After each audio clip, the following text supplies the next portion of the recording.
আসসালামু আলাইকুম। আমি কৃষিবিদ মোহাম্মদ আসাদুল ইসলাম। আপনাদের অনেকের অনুরোধেই আজ আমি আপনাদের সাথে ড্রাগন ফ্রুটের উপকারিতা এবং এর বিভিন্ন দিক নিয়ে আলোচনা করব। আশা করি আপনাদের ভালো লাগবে। ড্রাগন ফল মূলত ক্যাকটাস জাতীয় একটা উদ্ভিদ, অর্থাৎ উদ্ভিদের ফল। ড্রাগনের ফলটা হচ্ছে একটা ক্যাকটাসের ফল বলা যেতে পারে। এটির উপকারী দিক নিয়ে যদি সর্বপ্রথম বলতে হয়, সেটা হচ্ছে ড্রাগন ফল মূলত প্রিবায়োটিক হিসেবে কাজ করে। প্রিবায়োটিক মিন্স এটা হচ্ছে ব্যাকটেরিয়ার খাবার। আমাদের পেটে যে গুড ব্যাকটেরিয়া রয়েছে, শুধু পেটে না, পেট, স্কিন এবং সব জায়গাতেই আমাদের আসলে আমরা যা মানুষ তার চেয়ে বেশি ব্যাকটেরিয়া বলা যেতে পারে। এটি মোটামুটি প্রায় আমাদের যে অন্ত্রে 1.5 থেকে 2 কেজি পরিমাণ ব্যাকটেরিয়া রয়েছে। এই ব্যাকটেরিয়াগুলো যখন আমাদের ইমব্যালেন্স হয়ে যায় তখন আমরা অসুস্থ হয়ে যাই। এই ভালো ব্যাকটেরিয়া এবং খারাপ ব্যাকটেরিয়া, এই খারাপ ব্যাকটেরিয়ার সংখ্যা যত বেড়ে যায় তত আমাদের অসুস্থ হওয়ার প্রবণতা বাড়ে। ভালো ব্যাকটেরিয়ার যাদের রয়েছে তাদের সুস্থতার বা ইমিউনিটি সিস্টেম, তাদের মন মানসিকতা থেকে শুরু করে বডির প্রত্যেকটা পার্ট এই গাট ব্যাকটেরিয়ার সাথে জড়িত। এই জন্য গাটকে বলা হয় এটা সেকেন্ড ব্রেন। এটা মাঝে মাঝে আমাদের ব্রেনকেও কন্ট্রোল করে। এই ব্যাকটেরিয়া যদি আমাদের ভালো থাকে তাহলে আমাদের মন মেজাজ ভালো থাকবে। ব্যাকটেরিয়াটা যদি ব্যাড ব্যাকটেরিয়ার সংখ্যা বেড়ে যায় তাহলে আমাদের মন মেজাজও খারাপ হয়ে যেতে পারে। সেই ব্যাকটেরিয়ার খাবার হচ্ছে আমাদের এই ড্রাগন ফল। এছাড়াও ড্রাগন ফ্রুটে রয়েছে বিভিন্ন ধরনের অ্যান্টিঅক্সিডেন্ট। তার মধ্যে রয়েছে বিটালাইন্স, যেটা আসলে আমাদের এলডিএল অর্থাৎ খারাপ চর্বির মাত্রাটা কমিয়ে দেয়। আছে ফ্লাভিনয়েডস, যেটা আসলে মস্তিষ্ক হৃদরোগের জন্য যথেষ্ট উপকারী।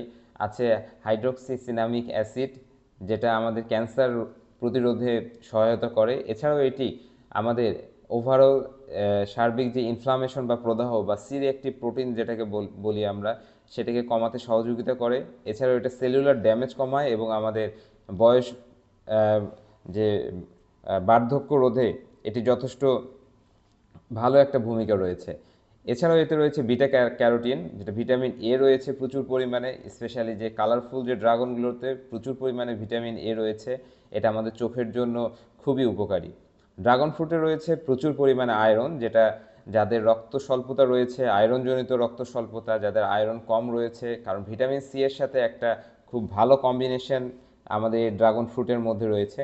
ফলে এই আয়রনটা সহজেই বডি অ্যাবজর্ব করতে পারে এবং এটি রক্ত উৎপাদনে যথেষ্ট ভালো একটা ভূমিকা রাখতে পারে। সো যাদের রক্ত স্বল্পতায় ভুগছেন তাদের জন্য ড্রাগন ফ্রুট খুবই ভালো একটা পথ্য হিসেবে সাজেস্ট করা যেতে পারে। এছাড়া গর্ভাবস্থায় এটি অনেক নিরাপদ একটি ফল। এটিতে রয়েছে vitamin, calcium, magnesium, folate, vitamin B সহ আরও বেশ কিছু উপাদান। তার সাথে তো মিনারেলস রয়েছেই, তাই গর্ভাবস্থায় এটি খাওয়া যেতে পারে। এছাড়াও বহুবিধ উপকারিতা রয়েছে। এখন কিছু নেগেটিভ সাইড বলি। ড্রাগন ফ্রুটের আপনাদের যাদের ড্রাগন ফ্রুটের প্রতি অ্যালার্জি রয়েছে তারা ড্রাগন ফ্রুট খাওয়ার ক্ষেত্রে সতর্কতা সতর্কতা রাখবেন। এছাড়াও কারো কারো ড্রাগন ফ্রুটের ক্ষেত্রে বেশ কিছু ইনডাইজেশনাল প্রবলেম রয়েছে। ড্রাগন ফ্রুটের এই বীজটা অনেকে হজম করতে পারে না বা বেশিরভাগ মানুষই হজম করতে পারে না।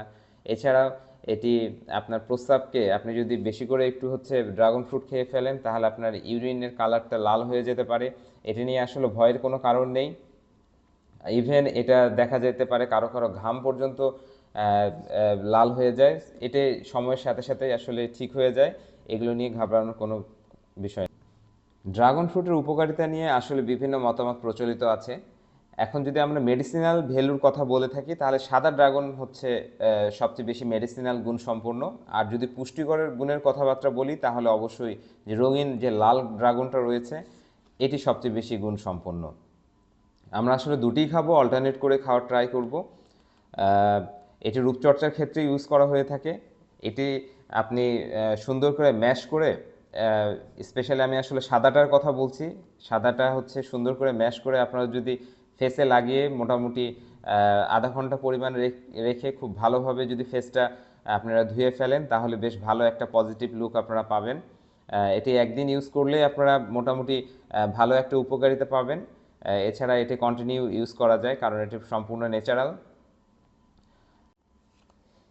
ড্রাগন ফ্রুটের মিষ্টতা, যে ড্রাগন ফ্রুটের গায়ে যে স্পাইন বা পত্রক জাতীয় যে যে অংশটা দেখা যায় এটি যত বেশি স্পেস আকারে থাকবে তা সে ফলের মিষ্টতা তত বেশি হতে পারে। আমি আপনাকে এক্সাম্পল স্বরূপ একটা ছবি দিচ্ছি, এটি বেশ মিষ্টতা সম্পূর্ণ একটা ড্রাগন ফল হওয়ার সম্ভাবনা সবচেয়ে বেশি। হ্যাঁ, তবে এর উল্টোটাও হয়েও মিষ্টতা বেশ ভালো হতে পারে, এটা আসলে ডিপেন্ডস করে।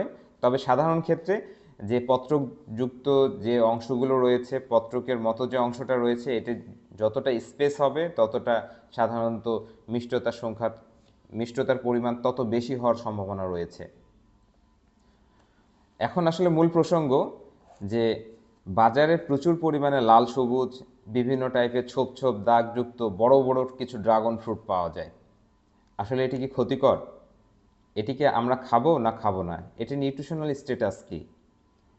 এটি আসলে আমাদের জন্য হার্মফুল কিনা, ক্ষতিকর কিনা, এটি নিয়ে আমাদের মনে প্রচুর পরিমাণে প্রশ্ন রয়েছে। আমরা অনেক দ্বিধাদ্বন্দ্বতায় ভুগি।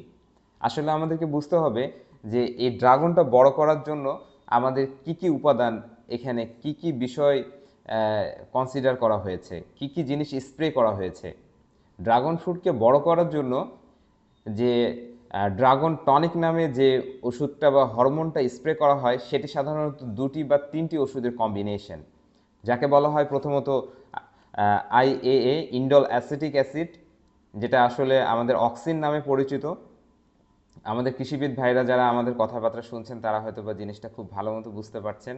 আরেকটা হচ্ছে জিবেরেলিক অ্যাসিড, সাধারণত জিএ3, এবং বেশ কিছু মাইক্রোনিউট্রিয়েন্ট এখানে ইউজ করা হয়। ইন্ডোল অ্যাসিটিক অ্যাসিড বা জিএ3 বা জিবেরেলিক অ্যাসিড বা যেসব মাইক্রোনিউট্রিয়েন্ট ইউজ করা হয় সেগুলো সাধারণত বেশিরভাগই অর্গানিক অ্যাসিড।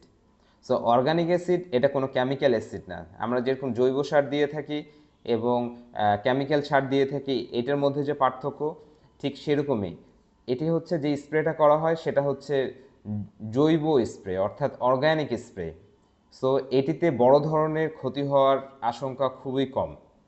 হ্যাঁ, তবে এগুলোর বাহিরে যদি ক্ষতিকর কোনো কিছু যদি কোনো যদি অনুমোদনবিহীন কোনো কোম্পানি যদি কিছু দিয়ে থাকে, সেক্ষেত্রে আমরা বিষয়টা আলাদা। আমরা জেনারেলির কথা বলছি। জেনারেলি আমাদের দুটো কেমিক্যালি ইউজ করা হয়, সেটা হচ্ছে অর্গানিক্যালি তৈরি করা হয়। একটা হচ্ছে অক্সিন, একটা হচ্ছে জিবেরেলিক অ্যাসিড।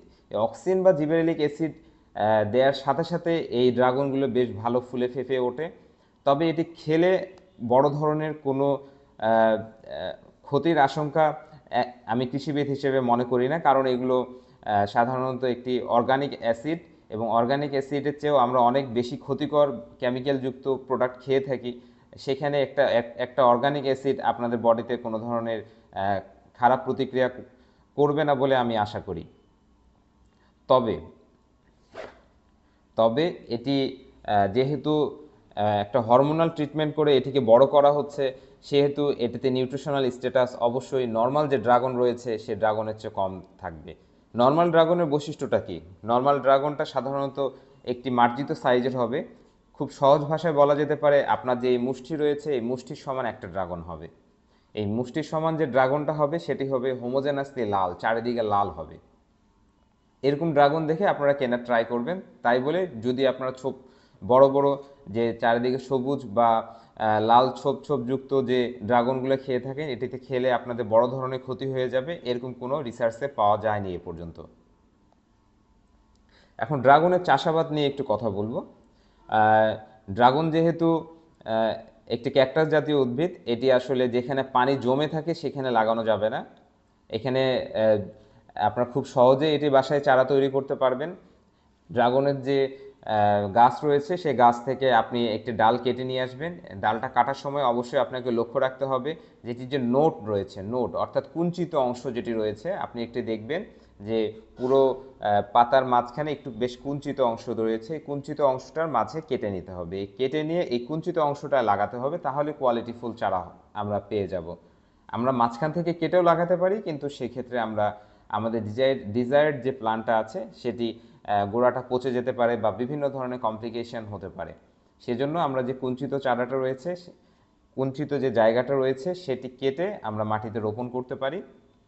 অবশ্যই গোড়ার মধ্যে পানি জমা যাবে না, এবং খুব উচ্চ মাত্রায় জৈব সার দিয়ে আপনি খুব দ্রুত ড্রাগনের গাছকে বড় করতে পারেন। সাধারণত 2 বছর বা 3 বছর থেকেই ড্রাগন খুব ভালো মাত্রায় এসে যায়। খুব ভালো এটার বিয়ারিং হ্যাবিট। আর অবশ্যই রোদযুক্ত জায়গায় ড্রাগন ফ্রুটকে লাগাতে হবে। আর আপনাদের যদি কোনো বিষয়ে জানার থাকে অবশ্যই আমাদের মেসেজ বা কমেন্ট বক্সে করতে পারেন, আমরা চেষ্টা করব আপনাকে এই বিষয়ে তথ্য দেওয়ার জন্য। ধন্যবাদ সকলকে।